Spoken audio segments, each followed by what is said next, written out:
ನನ್ನ ಮುಂದೆ ಯಾಕೆ ನಿಂತೆ? ನನ್ನ ಮುಂದೆ ನೀನು ಯಾಕೆ ನಿಂತ? ನಾನು ಕೇಳಿದ್ದನ್ನೇ ಇವ ಕೇಳ್ತಾ ಇದ್ದಾನೆ. ಅಷ್ಟೇ ನನಗೂ ಗೊತ್ತಿರುವುದು. ನಾನು ಯಾರು ಎನ್ನುವ ಹಾಗೆ ನನಗೆ ತಿಳಿದಿಲ್ಲ. ನಾನು ಯಾರು ಎನ್ನುವ ಹಾಗೆ ನನಗೂ ತಿಳಿದಿಲ್ಲ. ನಾವೀರುವರೇ ಜಲದಲ್ಲಿ ಇದ್ದೇವೆ, ಸರಿ.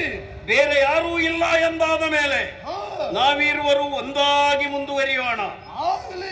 ನಿನ್ನನ್ನು ಕಂಡಾಕ್ಷಣ ನನಗೆ ಪ್ರೀತಿ ವಿಶ್ವಾಸ ಹುಟ್ಟುತ್ತಾ ಇದೆ. ನಿನ್ನನ್ನು ಕಂಡಾಕ್ಷಣ ಭಕ್ತಿ ಗೌರವ ಹುಟ್ಟುತ್ತಾ ಇದೆ. ಪ್ರೀತಿ ವಿಶ್ವಾಸ ಹುಟ್ಟಿದ ದೆಸೆಯಿಂದ ನಿನ್ನನ್ನು ತಮ್ಮ ಎನ್ನಲೇ, ಭಕ್ತಿ ಗೌರವ ಹುಟ್ಟಿದ ದೆಸೆಯಿಂದ ನಿನ್ನನ್ನು ಅಣ್ಣ ಎನ್ನಲೇ. ತಮ್ಮ. ಇಷ್ಟು ಸಾಕಾಗುವುದಿಲ್ಲ. ನಾವು ಜಲದಲ್ಲಿ ಹೀಗೆ ಮುಂದುವರಿಯುವಾಗ ಮೂರನೆಯ ಓರ್ವ ಕಾಣ ಸಿಕ್ಕಿದ ಎಂದಿಟ್ಟುಕೊಳ್ಳೋಣ. ಆತನಿಗೆ ನಮ್ಮನ್ನು ಗುರುತಿಸುವುದಕ್ಕೆ ನಮಗೆ ಹೆಸರಿನ ಅವಶ್ಯಕತೆ ಇದೆ. ಹೆಸರಿಗೆ ವಿಶೇಷವಾದ ಅರ್ಥ ಅಗತ್ಯ ಇಲ್ಲ.